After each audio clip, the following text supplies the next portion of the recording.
アンニョン、パクンです。今こちらにですね、ケンジさんを招待しております。ケンジさんはですね、アメリカで6年ぐらい住んで、その後韓国で大学に通って日本に来てるんですけれども、海外のいろんな人を見ながら感じた日本人だけの特徴って何だろうと思って取材をお願いしております。それではケンジさん、よろしくお願いします。よろしくお願いします。まずケンジさん、入る前にどの国でどういった人たちを会ってきたのか。僕はアメリカに住んでて、あと国際学校で卒業したので、ロシアともちろんアメリカ人もあったし、あと日本人もあったし、あと中国人、タイとか。で、それで韓国にも数年いて、今日本に来てますよね。これ日本人だけだなって思ったのはありますか？本音の話をしたいと思います。僕はちょっとアメリカに住んでたんで、アメリカでは何でも正直全部言っちゃうのが当たり前なんですけど、日本では言っちゃダメじゃないですか。例えばこのドリンクを先輩からもらった時に、大嫌いドリンクもらっても、ありがとうございますって言うじゃないですか。でもアメリカだと、これ飲まないんですけどって言っちゃう。そういうところは違うんです。それ日本でやったら頭おかしい人になっちゃうじゃないですか。縁切られるレベルですよね。そうですね。これ面白い。あと、上司がめちゃくちゃありえない仕事を頼んだら、アメリカでは、これ僕の仕事じゃないんですけど、なんでやらなきゃダメなんですかって全部言っちゃうんですけど、日本では僕の仕事と関係ない仕事をもらった時に、はい、わかりました、やりますっていうところですね。ストレートで言うことにもう 100% 慣れてて、日本に来た時に、それで迷惑になった時が多いですね。次に驚いた、日本での特徴みたいなのは？英語を喋るの方が多分東京にもっと住みやすいんじゃないかなと思います。デザイナーで働いてる時、クライアントさんと僕の上司3人のミーティングだったんですけど、このクライアントさんがアメリカ人だったんですよ。もう調子から頑張って英語で喋ってるのにカタカナの発音になってて、コミュニケーションができない時もあったんで、クライアントは全然意味わからなくて、この仕事を僕がもらったんです。この上司はイライラしてて、僕に怒ったんですけど、でもどう見てもコミュニケーションができなかったから、もう決まってる結果じゃないですかって言われたら、この人も納得してて、一緒にやってみようって結果になりましたんですけど。韓国も日本と似たように英語の教育自体はたくさんあるじゃないですか。韓国人はより喋れるような。僕から見ると韓国人の英語もあんまり良くないと思うんですけど、単語ばっかり覚えるだけの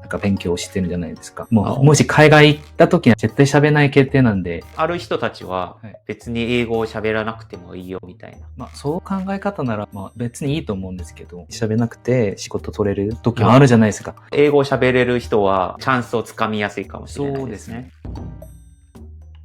次感じた日本人だけの特徴みたいな。外国人が日本語を喋るとびっくりする日本人が多いです。これはなんていうか、この人日本語喋れないなと思ってる時に急にペラペラで日本語で喋ったら、日本語喋れるの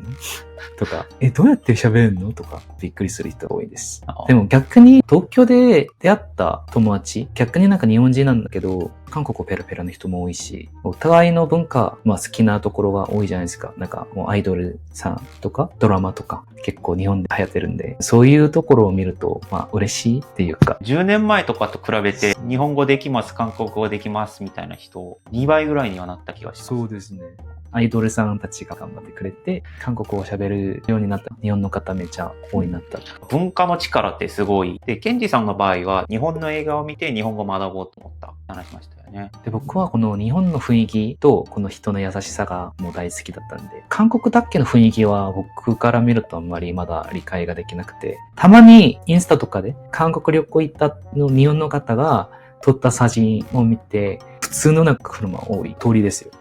この感じ大好きっていう人いるじゃないですか。それを見ると、なんで車多いじゃんって思っちゃうんで、お互いに好きなところが、ポイントが違うと思うんですけど、もうそれも尊敬しないとダメじゃないですか。そうですよね。韓国人も日本の普通の街の写真撮って、これは日本の雰囲気がするみたいな。多いと思います。普通の電車の写真撮って、これが日本でしょって言う人多いです。日本人も韓国人も、自分に合った国がどこかっていうことを見極めて、その国に住めばハッピーなんじゃないかな。でも、韓国に住んでる日本人の友達結構いたんですけど、思ったより生活するのが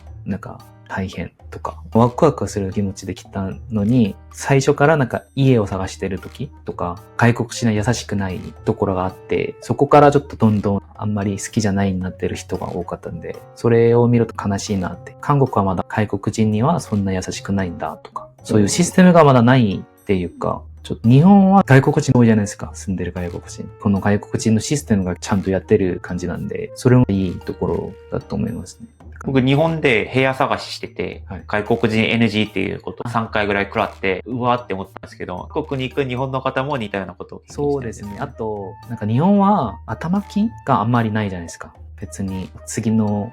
なんか家賃だけ最初に入れば入れる部屋が多いなんですけど、韓国って頭金がめちゃくちゃ高いんですよ。なんか保証金みたいな。保証金ですね。で、家賃はそんな高くではないですけど、保証金が高すぎて、そのお金が絶対ないと思うんですけど、ワーホリで来てる人って大体20代前半ぐらいじゃないですか。で、このお金を持ってる人ってあんまりないと思うんで、